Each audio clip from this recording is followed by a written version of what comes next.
Governor அலுவலகம் போகும்போதே அவர் வந்து இவர் கூட போயிட்டு வந்துட்டு இருந்தார் இந்த வெங்கட்ராமன். அப்போ வந்து என்னங்க ஜனநாயகம் படம் ப்ரொடியூசரெல்லாம் கூட இட்டு போகிறாரு வராரு அப்படின்னாரு. அப்போ நான் என்ன நினைக்கிறேன்னா, ஜனநாயகன் படம் வந்து ரிலீஸ் ஆகாமல் ஒரு பிரச்சனையாகி ஒரு சில நஷ்டங்கள் கண்டிப்பாக ஆயிருக்கும். எப்படி நஷ்டத்துக்கு பிராய்ச்சித்தமாக பிரதிபலிப்பா இல்லை இப்படி ஒரு பதவியை கொடுக்குறாரோ அப்படின்னு ஒரு கேள்வி ஒன்று வருது.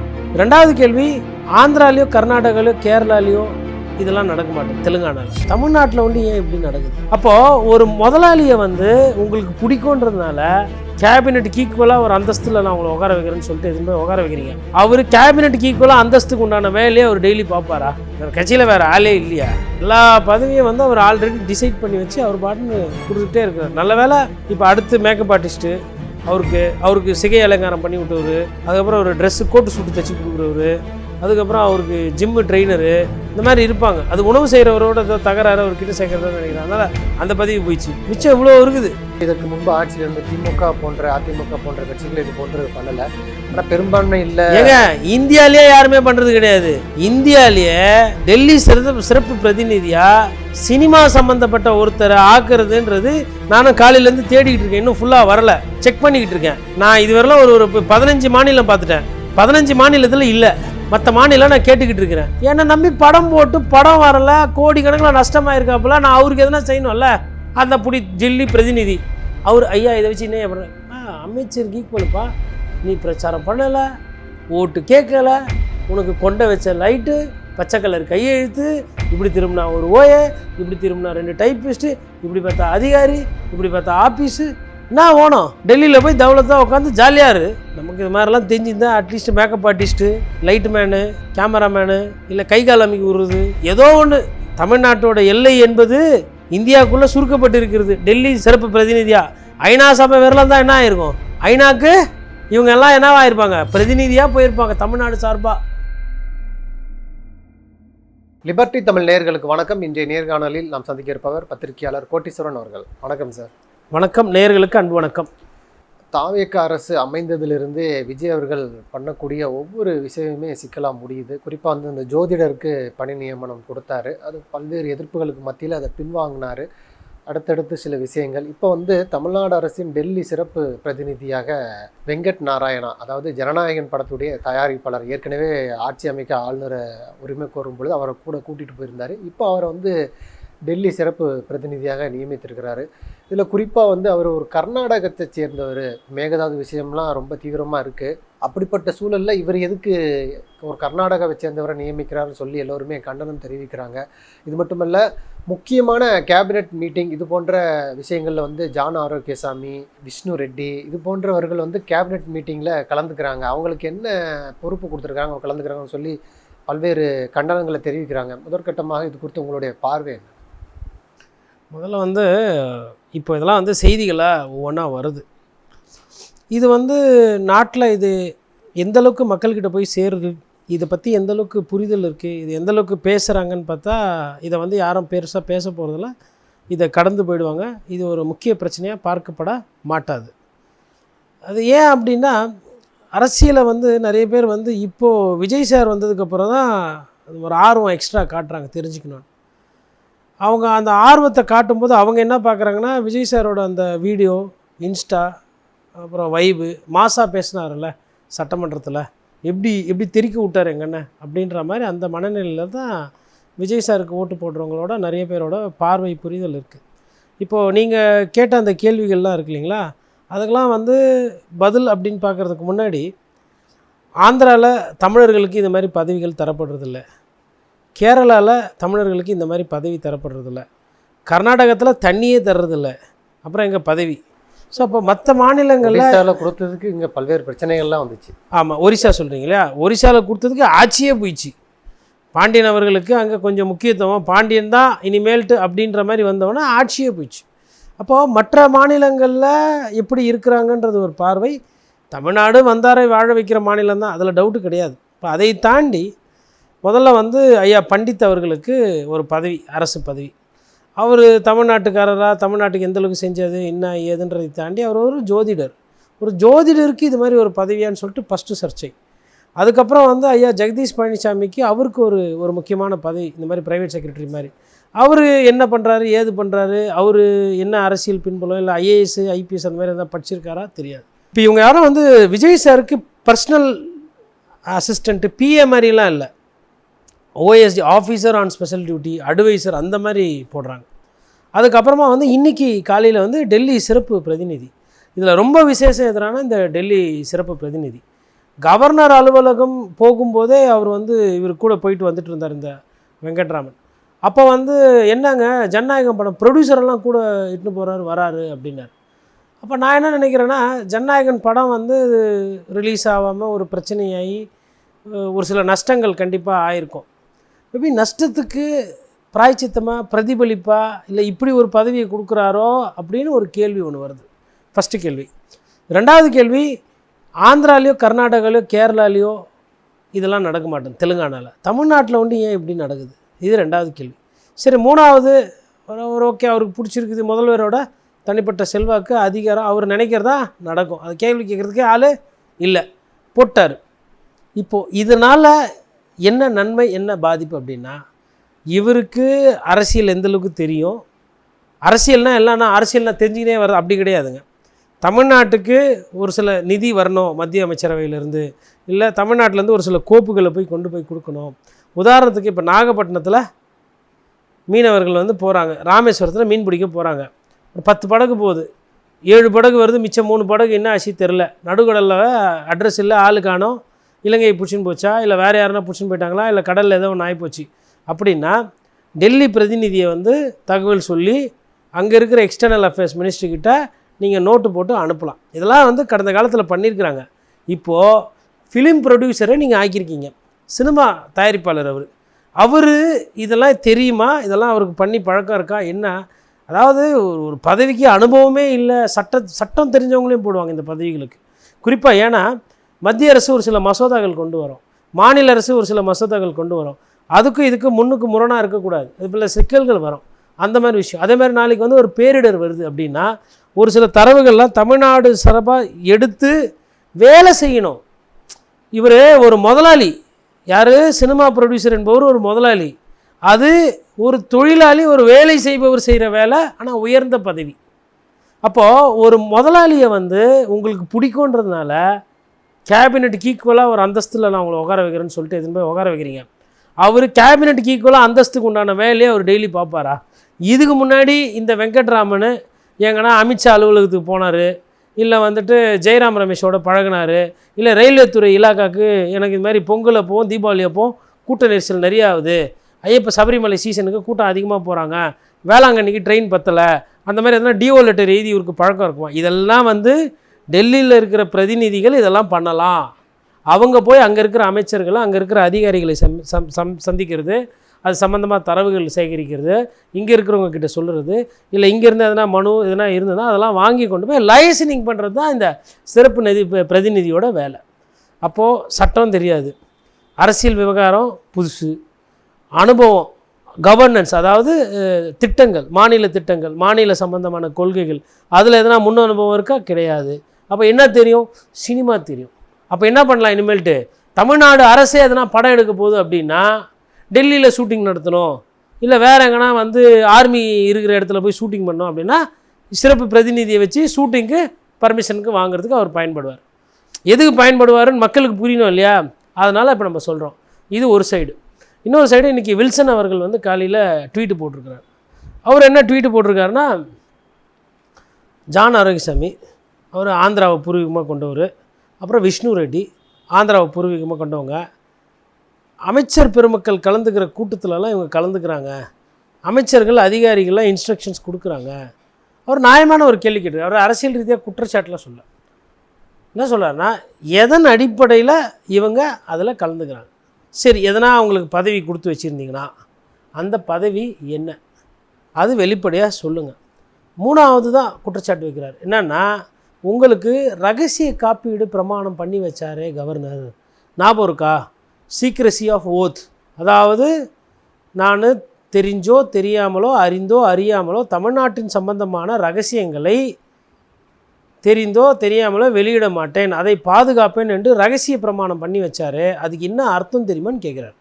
கேட்டுட்டு அப்படி ரகசிய பிரமாணம் பண்ணி வச்சுருக்கும்பொழுது இவங்க என்ன பதவியில் இருக்கிறாங்க, இவங்களுக்கு என்ன பதவி வழங்கப்பட்டதுன்னு தெரியாமல் வெளி மாநிலத்திலேருந்து வந்த 2 பேர் இந்த மாதிரி நீங்கள் வச்சுக்கிட்டு கோப்புகள் கான்ஃபிடென்ஷியலான முக்கியமான விஷயம், உதாரணத்துக்கு இப்போது தமிழகத்துக்கு ஒரு இன்வெஸ்ட்மெண்ட் வருது, அது வந்து இப்போது அதனுடைய தரவுகள் வெளியில் போகுது. இப்போ தமிழ்நாடு வந்து நான் இதை தரேன் அப்படின்னு சொல்லி ஒரு நிறுவனத்தை கூப்பிடுது. தமிழ்நாடு இது தாங்க தரேன்னு சொல்லுது, இதை விட உங்களுக்கு கம்மியாக இதை விட டாப்பாக நான் பண்ணித்தரேன், நீங்கள் அதனால் தெலுங்கானாவுக்கு வந்துடுங்க அப்படின்னு சொல்லி போகிறாங்கன்னா போயிடுச்சு. இப்போது ஒரு மாநில பார்டரில் ஒரு பிரச்சனை இருக்குது. இப்போது இங்கே இருக்கிற அதிகாரிகளுக்கு வந்து ஒரு இன்ஸ்ட்ரக்ஷன்ஸ் கொடுக்குறாங்க. அதாவது சுதாரணத்துக்கு நிறைய டேம் பார்த்திங்கன்னா, டேம் வந்து அதோட கொள்ளளவு இடம்லாம் வந்து பார்த்திங்கன்னா வேறு மாநிலத்தில் இருக்கும். இந்த டேமோட கட்டுப்பாடு நம்மக்கிட்ட இருக்கும். அப்போ இங்கேருந்து வந்து இப்போ கொஞ்சம் தண்ணி வந்து செட் ஆகிற மாதிரி தெரியல, கொஞ்சம் நம்மளுது தானே மெயின்டெனன்ஸு, கொஞ்சம் அதெல்லாம் லெவல்லாம் கொஞ்சம் பார்த்து மழை கீழே வர நேரத்தில் கொஞ்சம் இன்ஃப்ளோ அவுட் பண்ணி விடுங்க, அப்படியே ஏதோ இதெல்லாம் நடக்கிறது தான் உள்ளுக்குள்ளே. இந்த மாதிரி விஷயங்கள்லாம் வெளியில் போகுது அப்படின்னா யாருக்கு தெரியும்? இல்லை, அவர் விஜயுடைய பர்சனல் ஆலோசகராக இருக்கிறாரு, அவர் கலந்துக்கிட்டாருன்னா ஏதாவது இன்புட் கொடுப்பாருன்னு கூட அவர் இருந்திருக்கலாம். அது மட்டும் இல்லை, விஜய் அவர்கள் செய்யக்கூடிய எல்லாமே இப்போ அந்த வெங்கட் நாராயணன் கூட எல்லாமே வந்து அவரை நியமித்தது அந்த தமிழ்நாடு அரசுடைய கொள்கை முடிவு. விஜய் என்ன பண்ணாலுமே யாரை நியமித்தாலுமே அதில் ஒரு அர்த்தம் இருக்கும்னு அமைச்சர் செங்கோட்டையன் சொல்கிறார். கரெக்டு தான். நாளைக்கு இன்னொரு நடிகையோ கூப்பிட்டு அவர் முக்கியமான பதவி அமைச்சரவை இடம் எதனா கொடுத்தாலும் இதையே தான் சொல்லுவாங்க. யாரும் கேள்வி கேட்க முடியாது. என்னன்னு கேள்வி கேட்பீங்க நீங்கள்? என்ன இப்போ போட்டார் அவர், என்ன பண்ண முடியும்? யாரால் என்ன பண்ண முடியும்? எதிர்கட்சிகளெல்லாம் கேட்டுற முடியுமா? எல்லாருமே கண்டனம் தெரிவிக்கிறாங்க. கண்டனம், மிகவும் கடும் கண்டனம் இப்படி தான் போகும். அதை தாண்டிலாம் எதுவும் பண்ண முடியாது. விஜய் சாருக்கு என்ன தோணுதோ அதை செஞ்சுட்டு போயிட்டே இருப்பார். தடுத்து நிப்பாட்டுறதுக்கோ கேட்குறதுக்கோ இன்றைக்கி நாதியம் இல்லை. அதை கேட்குறதுக்கு தெம்பு திராணி இருக்கலாம், அதெல்லாம் தீர்வு கிடையாது. உங்களால் என்ன பாவம்? இப்போ அந்த ஒரு ஜோதிடர் நினைப்பார், பண்டித்ஜி, எப்பா ஜானு இருக்கலாம், விஷ்ணு ரெட்டி இருக்கலாம், வெங்கட்ராமன் இருக்கலாம், அவரும் படம் எடுத்தார், நான் ஜோசியம் சொன்னேன், படம் எடுத்தவனுக்கு பண்ணி விட்டுட்டீங்க, ஒரு ஜோதிடம் பார்த்தவனை ஒண்டி இப்படி பண்ணீங்களே, ரொம்ப நல்ல தமிழ்நாடியா, ரொம்ப நன்றி ஐயா உங்களுக்குலாம், அவங்கவுங்களுக்கு அவங்கவுங்க தொழில் பெருசு, ஒரு ஜோசியம் பார்க்குறவனை ஒண்டி பதவி இல்லாமல் பண்ணிட்டீங்களே, இதெல்லாம் நியாயமா அப்படின்னு அவங்க கேட்பாங்க. மிச்சம் 3 ஒன்றும் பண்ண முடியாது. ஏன்னா விஷ்ணு ரெட்டி அவர்களாகட்டும், ஜானகிசாமி ஆகட்டும், ஜெகதீஷ் பழனிசாமி ஆகட்டும், அதுக்கப்புறமா இப்போது வெங்கட்ராமன் டெல்லி பிரதிநிதி, என்ன கேட்குறேன்னா, அந்த கட்சியில் வேறு ஆளே இல்லையா? எவ்வளோ பேர் இப்போ கூட வந்து சேர்ந்துன்னுக்குறாங்க, புதுசாக எதனா அது தருவீங்க இது தருவீங்கன்னு. எல்லா பதவியும் வந்து அவர் ஆல்ரெடி டிசைட் பண்ணி வச்சு அவர் பாட்டுன்னு கொடுத்துக்கிட்டே இருக்கிறார். நல்ல வேலை இப்போ அடுத்து மேக்கப் ஆர்டிஸ்ட்டு, அவருக்கு சிகை அலங்காரம் பண்ணி விட்டவர், அதுக்கப்புறம் ஒரு ட்ரெஸ்ஸு கோட்டு சூட்டு தைச்சி கொடுக்குறவர், அதுக்கப்புறம் அவருக்கு ஜிம்மு ட்ரெயினரு, அதுக்கப்புறம் அவர் உணவு பரிமாறுறவர், உணவு செய்கிறவர், இந்த மாதிரி இருப்பாங்க. அது உணவு செய்கிறவரோட ஏதோ தகராறு அவர்கிட்ட சேர்க்குறதுன்னு நினைக்கிறேன். அதனால் அந்த பதவி போயிடுச்சு. மிச்சம் இவ்வளோ இருக்குது. இதுவும் என்ன, அப்புறம் வந்து வேறு எதனா பதவியெல்லாம் போட்டுக்கிட்டே இருக்க வேண்டியதான். வாரியம் கீரியம் எல்லாம் போடுங்க. அதாவது இப்போ ஒரு துறையில் வந்து ஒரு ஆளை நீங்கள் எக்ஸ்பர்ட்டாக போடுறீங்க, இல்லை ஒரு அட்வைசராக போடுறீங்கன்னா அந்த துறை ரீதியாக அவருக்கு வந்து அந்த துறை பற்றி எதாவது தெரிஞ்சுருக்கணும். இப்போது தமிழ்நாடு டெக்ஸ்ட் புக் கார்பரேஷனுக்கு வந்து லோயலா மணி பேர் அடிபடுது. ஒருவேளை லோயலா மணி அந்த பதவிக்கு அவங்க போடுறாங்கன்னா நான் அதை விமர்சனம் பண்ண மாட்டேன். ஏன் விமர்சனம் பண்ண மாட்டேன் கோட்டி? அப்போது வெங்கட்ராமனுக்கு ஒரு நியாயம், லோயலா மணிக்கு ஒரு நியாயம்னா ஆமாம், லோயலா மணி பேச்சு திறமை இருக்குது, அந்த கட்சிக்காக எவ்வளோ கூட்டம் போய் பேசியிருப்பாப்புல, உழைச்சிருக்காப்புல, பத்திரிகை ஊட விவாதத்தில் வந்து சொல்லடி மற்ற கட்சிகள் பேசின வார்த்தைகள், இவங்க அவங்கள திட்டினது ஆபாசம் கமெண்ட்ஸு கீழே, அவங்க இவங்களுக்கு திட்டினதுக்கு இவ்வளோ கஷ்டப்பட்டு வந்திருக்காப்புல. அப்போ அந்த பதவியிலெல்லாம் வந்து ஒரு காலத்தில் வளர்மதி இருந்திருக்கிறாங்க, அதுக்கப்புறமா திண்டுக்கல் லியோனி இருந்திருக்கிறாரு. அந்த பதவி இப்போ ஒரு வேளை லயோலா மணிக்கு போகுதுன்னா ரைட்டு, ஓகே ஃபைன். இப்போ ஃபெலிக்ஸ் ஜெரால்டு இருக்கார், யார்? ஊடகவியாளர். அவர் டெல்லி பிரதிநிதியாக போட்டிருந்தா நான் சத்தியமாக சொல்கிறேன், நான் எதுவும் பேசியிருக்க மாட்டேன். ஏன்னா ஃபெலிக்ஸ் ஜெரால்டுக்கு அரசியல் புரிதல் ஜாஸ்தி, சட்டம் தெரியும், தமிழ்நாட்டினுடைய கொள்கை என்ன, 2 மொழி கொள்கைனா என்ன, 3 மொழி கொள்கைனா என்ன, எந்த இடத்துல என்ன பேசணும் ஏதுன்னு தெரியும். மேபி ஃபெலிக்ஸ் ஜெரால்டுக்கும் ராஜ்மோகனுக்கும் ஒரு நல்ல அண்டர்ஸ்டாண்டிங் இருக்கும். ஃபெலிக்ஸ் ஜெரால்டால் செங்கோட்டையன் கிட்ட இன்ட்ராக்ட் பண்ணி தகவலை வாங்கி கொடுக்க முடியும். ஏன்னா ஃபெலிக்ஸ் ஜெரால்டு ஒரு பத்திரிகையாளர், சப்ஜெக்ட் தெரியும். அவர் ஒரு தொழிலாளி, அவர் முதலாளி கிடையாது. அவர் வந்து ஒரு சமுதாயத்தோட பார்வை இருக்கிற ஒரு ஆள். இவர் சினிமா துறை தயாரிப்பாளர், இவர் முதலாளி. இவரை கொண்டு போய் மக்கள் பிரச்சனை சார்ந்த ஒரு விஷயத்த, அதுவும் கேபினெட் அமைச்சருக்கு இணையான ஒரு பதவியை நீங்கள் கொடுக்குறீங்கன்னா இது எப்படி புரிஞ்சுக்கிறது? இல்லை, பெரும்பான்மை இருக்கக்கூடிய இதற்கு முன்பு ஆட்சியில் இருந்த திமுக போன்ற அதிமுக போன்ற கட்சிகள் இது போன்று பண்ணலை. ஆனால் பெரும்பான்மை இல்லை. ஏங்க இந்தியாவிலேயே யாருமே பண்ணுறது கிடையாது. இந்தியாவிலேயே டெல்லி சிறப்பு பிரதிநிதியாக சினிமா சம்மந்தப்பட்ட ஒருத்தரை ஆக்குறதுன்றது நானும் காலையிலேருந்து தேடிக்கிட்டு இருக்கேன். இன்னும் ஃபுல்லாக வரலை, செக் பண்ணிக்கிட்டு இருக்கேன். நான் இதுவரையிலும் ஒரு 15 மாநிலம் பார்த்துட்டேன். 15 மாநிலத்தில் இல்லை. மற்ற மாநிலம் நான் கேட்டுக்கிட்டு இருக்கிறேன். அதாவது ராஜ்யசபா எம்பியாக இருக்கிறாங்க, பார்லிமெண்ட்டுக்கு அமைச்சிருக்காங்க. பட் ஸ்பெஷல் ரெப்ரசன்டேட்டிவ் டு டெல்லின்றது வந்து கோப்புகள் அப்பாயின்மெண்ட் சம்மந்தப்பட்ட விஷயங்கள்லாம் பண்ண வேண்டியது இருக்குது. இது ஏதோ லாபி பண்ணுற வேலை ஒண்டி கிடையாது. மக்கள் பிரச்சனை, மக்கள் சார்ந்த விஷயங்கள்லாம் சொல்லணும், வாங்கணும், தகவலை வாங்கி வந்து இங்கே கொடுக்கணும்.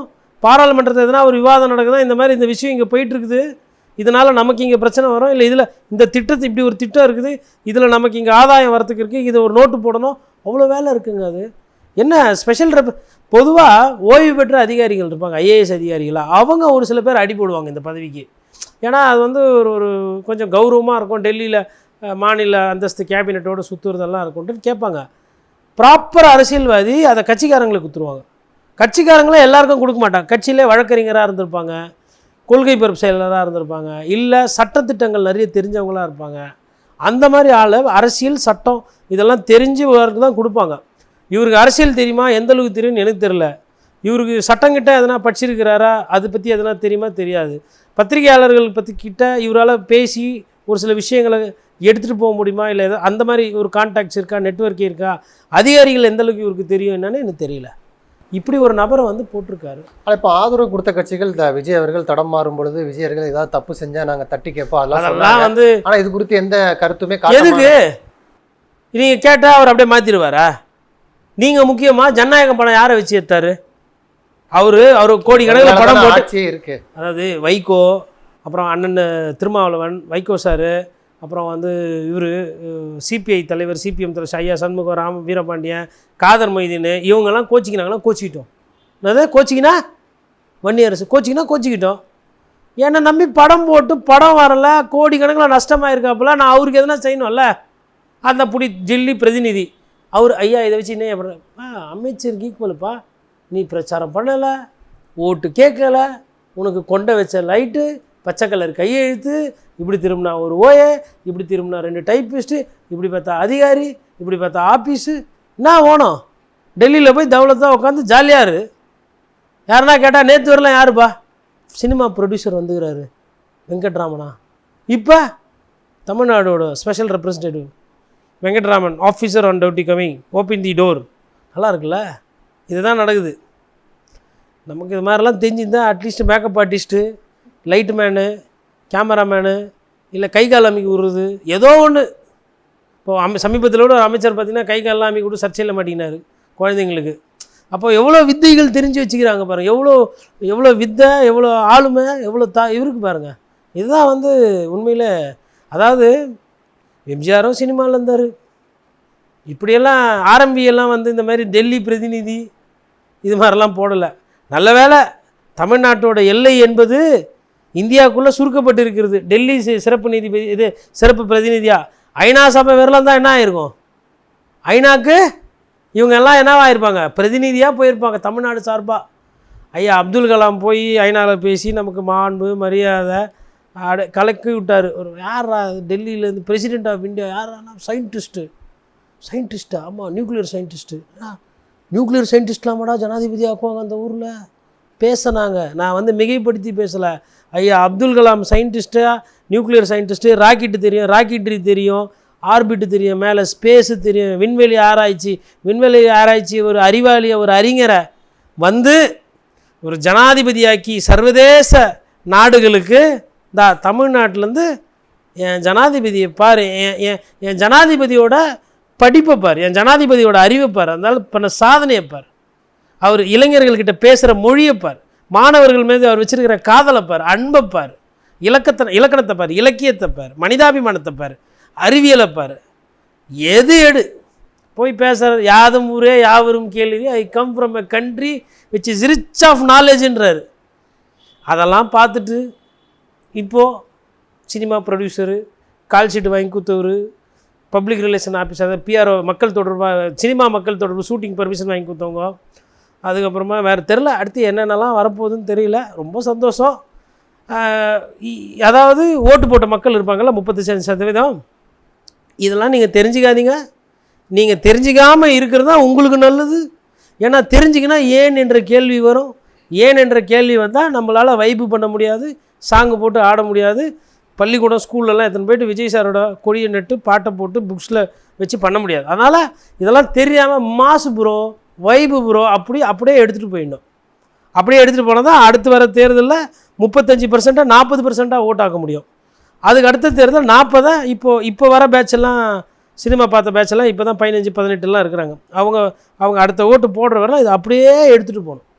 பிரதிநிதியாக யார் வந்தால் நமக்கு என்ன? வில்சன் சாருக்கு லாயர் தானே அவர், கோர்ட்டுக்கு போய் ப்ராக்டிஸ் பண்ணலாம்ல. உகான்னு ஆந்திராவில் 2 பேரும் போட்டாங்க, கர்நாடகாவில் போட்டாங்கன்னா பாவம் போட்டுனுக்கிறாரு. அவருக்கு சப்ஜெக்ட் தெரில. அவருக்கு அவர் என்ன நினைக்கிறாரு?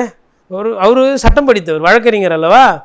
கான்ஸ்டியூஷனு, அதுக்கப்புறம் இந்தியன் எவிடன்ஸ் ஆக்டு, ரிட்டு, அதெல்லாம் கைவந்த அவருக்கு. ஐபிசி எல்லாம் சட்ட வல்லுனர் அவர். ராஜ்யசபாவில் வந்து ஒரு எம்பி ஏந்து நிற்கிறாருன்னா சீனியர் கவுன்சிலாக இருந்தவர். அந்த ரோப்ஸ், அதை வில்சன்லாம் வந்து கவுனு போட்டுன்னு உள்ளே போகும்போது ஒரு 4 பேர் கூட போவாங்க. அவர் ரிச்சர்ட்சன் ஒரு பையன் இருக்கார் பாருங்கள், அப்பா மகன்லாம் கிடையாது. நான் சீனியரு, நீ ஜூனியர், புக்கு தூக்கின்னு வரேன்னா புக்கு தூக்கின்னு வரேன், கேஸ் கட்டை இப்படி வச்சுன்னு வரேன்னா வரோம். அப்படியெல்லாம் நான் அதெல்லாம் பார்த்துட்டு இப்போ அவர் பாராளுமன்றத்தில் போய் உட்கார. ஓகே, ஒரு சீனியர் கவுன்சில், லேர்னட் ஜட்ஜு, ஒரு லேர்னட் அட்வொகேட் வந்து போய் உட்காராரு, பேசுகிறாரு. ஆக்ட் தெரியுது, கிளாஸு தெரியுது, செக்ஷன் தெரியுது, இது கான்ஸ்டியூஷனல் வேலிடிட்டி இருக்கா இல்லையா, டீலிமிட்டேஷன்னா என்ன, இப்படியெல்லாம் பார்க்குறோங்க. அங்கே பார்த்தா இப்படி, திருப்பி இங்கே பார்த்தா சினிமா ப்ரொடியூசர்னே. ஆனால் அவர் தானே பூரா ஷூட்டிங்கு பர்மிஷன் அவர் தானே. யார் எங்கே போகிறது எங்கே வர எல்லாம் அவர் தான். இட்டுன்னு போகிற இந்த சினிமா சம்மந்தமாக பார்த்தது அவர் தான் அப்படின்றாங்க. அது மாதிரி ரொம்ப சிறப்பாக இருக்குது. இதில் ரொம்ப இன்னும் தனி சிறப்பு என்னன்னா, நான் சொன்ன மாதிரி இப்போ ஃபெலிக்ஸ் ஜெரால்டு சார் அங்கே போட்டிருந்தாங்கன்னா கோட்டீஸ்வரன் பத்திரிக்கையில் நான் எப்படி பேசுவேன். அது கூட வேணாங்க, முஸ்தபா பாயை போட்டிருந்தீங்கன்னா கூட சரி. போய் சேர்ந்தார். நேற்று கூட திருமானனை எதிர்த்து அவ்வளோலாம் கேள்வி கேட்டிருந்தார் முஸ்தபா சார். மதுரை மத்தியில் டெல்லி போகிறாரா? இப்போ டெல்லி ஒரு வாதத்துக்கு சொல்கிறேன், ஏன்னா போடலை முஸ்தபா சாருக்கு, எதுவும் போடலை. முஸ்தபா சார் அந்த பதவி போட்டிருந்தாங்கன்னா டெல்லியில் என்னப்பா ஏதோ special representative act, special representative பர்சனாக வந்து முஸ்தபான்னு ஏதோ பேர், என்ன முஸ்லீம் பேராக இருக்குது. பிஜேபியில் அப்படி தான் பேர், என்ன முஸ்லீம் பேராக இருக்குது. தமிழ்நாடு இன்னும் இப்படி தான் போட்டுனுக்குறாங்களா? ஒரு இஸ்லாமியருக்கு போய் பதவி கொடுத்துறேன் பா. இஸ்லாமியர்லாம் அப்புறம் PTR Palanivel Thiagarajan, no that finance minister of Tamil Nadu will talk, Harvard will talk about Oxford, Harvard will talk about economics, who will deliver about World Bank funding. He defeated that fellow, that person. PTR lost to this MLA. His name is Mustafa. அப்புறம் PTR Palanivel தியாகராஜனே தேர்தலில் நிறுத்தி தோக்கடிச்சிட்டு வந்திருக்காப்புல. அவங்களுக்கு தெரியாதுல விசிலை பார்த்து ஓட்டு போட்டது. அவங்க வந்து வேறு ரேஞ்சில் நினைப்பாங்க. ஓகே, அப்போ விஜய் சார் வந்து யாரோ டெல்லி ரெப்ரசன்டேட்டிவ் ஆக்டுக்கு ஒரு தரமான ஆளு கொடுத்துருக்காரு. அவங்க film producer Vijay sir, you know that movie, all movies funded by him only, coming from Andhra, all movie full of movies and movies only அப்படின்ற மாதிரி. அச்சா, இதுதான் நடக்கும். நன்றி. நிறைய நல்ல தகவல்களை நேயர்களுக்கு சொல்லியிருக்கீங்க. உங்களுடைய நேரத்துக்கு நன்றி. நன்றி.